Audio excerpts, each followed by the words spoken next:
ഭാഗ്യം കൊണ്ട് മാത്രം ആന്റി ഈ മനുഷ്യനെ അവിടുന്ന് രക്ഷപ്പെട്ട് വന്നത്. ആരുടെ ഭാഗ്യം കൊണ്ടാ? അല്ല ആരുടെ ഇവരുടെ അല്ല. നീങ്ങു വന്നേ. ഞാൻ നീങ്ങു വാ. ഞങ്ങളെ വരാട്ടോ.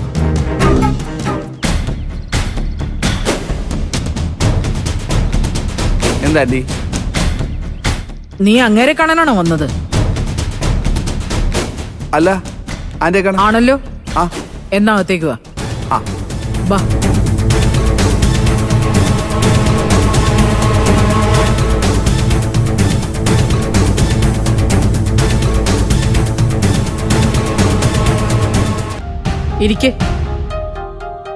ഇരിക്കടാ.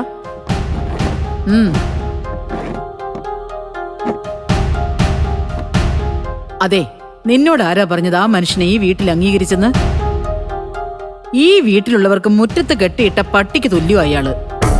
അയ്യോ, അതൊന്നും എനിക്ക് അറിയില്ലായിരുന്നു ആന്റി. നേരെ ഉമ്മർത്ത് കാർന്നവരെ പോലൊക്കെ നിൽക്കുന്ന കണ്ടപ്പോ ഞാൻ വിചാരിച്ചു. പിന്നെ 18 കൊല്ലം മുമ്പ് കുടുംബത്തെ കളഞ്ഞു പോയവനെ ആരാടാ കാരണവരായിട്ട് വെക്കുന്നേ?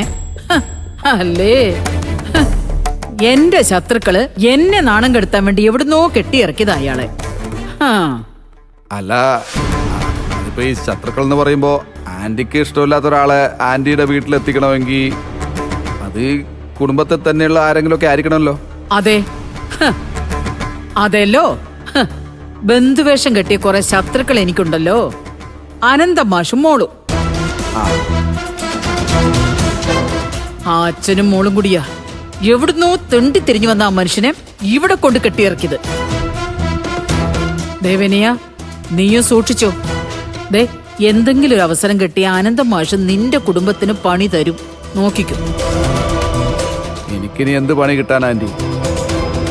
നല്ല രീതിയിൽ പണി കിട്ടിക്കിടക്കുവാ ഞാനിവിടെ. അതെന്തു പറ്റി? അല്ല, അനന്തമാഷ് ചീരുവിനെ മക്കളെയും വീണ്ടും നിന്റെ അടുത്തൊന്ന് എടുത്തോണ്ട് പോയോ? മക്കളെ വിളിച്ചോണ്ടൊന്നും പോയില്ല. പിന്നെ ചീരുവിനെ അയാള് സിംഗപ്പൂർക്കായിരുന്നു. സിംഗപ്പൂർക്കോ? എന്തിന്? അതവിടെ കുഞ്ഞമ്മയുടെ.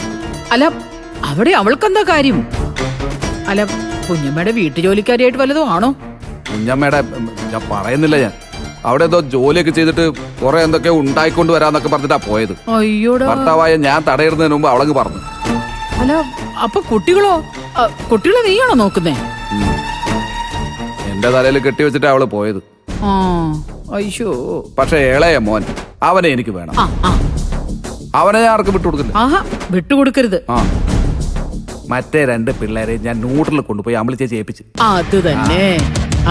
ഇനിയിപ്പോ അവരെന്താ ചെയ്യും? അല്ല പിന്നെ നോക്കട്ടെ. അല്ല വിനിയ, അപ്പൊ നീ വീണ്ടും തനിച്ചായല്ലോടാ. കഷ്ടമുണ്ട്. കൊഴപ്പില്ലെന്നേ. ചീരു സിംഗപ്പൂര് പോയിട്ട് വലിയ കാശുകാരിയൊക്കെ ആയിട്ട് വരും. അപ്പോഴും നിന്റെ ഭാര്യ തന്നെ ആയിരിക്കുമല്ലോ. പിന്നെന്താ? ദേ, വലിയ കോടിശ്ശേരിയൊക്കെ ആയിട്ട് 4-5 കൊല്ലം കഴിയുമ്പോ നിന്റെ അടുത്തേക്ക് തന്നെ വീണ്ടും തിരിച്ചു വരുമല്ലോ.